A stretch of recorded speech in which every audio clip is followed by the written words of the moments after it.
So welcome back to Live Athletic. So today we're going to be looking at the pull-up and what a good pull-up looks like.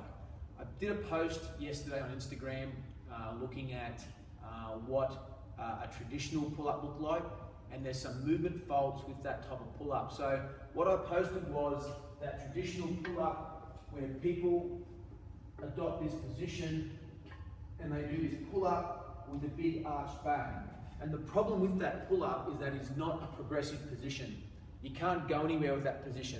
And there's a few other problems. The first one is that when you do a pull-up in that local overextension of the spine, it can lead to a number of back problems.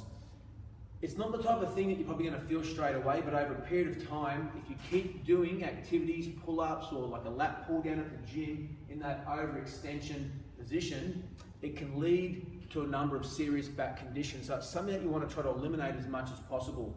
Probably some of the things that you just see when people do that overextension position through the lower back is that their ribs are popping out, which is a sign of overextension, and their hips tilt anteriorly forward.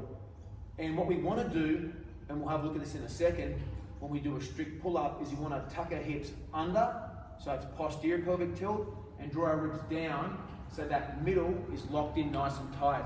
So if we have a look at what a strict pull-up looks like, it's what we call the hollow body position. We try to maintain this hollow, tight body position where my body's nice and tight, and there shouldn't be any movement through the middle when I do this pull-up.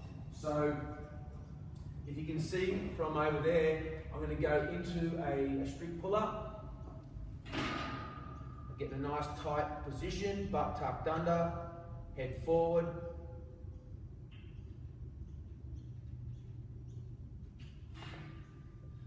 So when I do that pull up, I'm just looking at trying to maintain that nice tight hollow body position.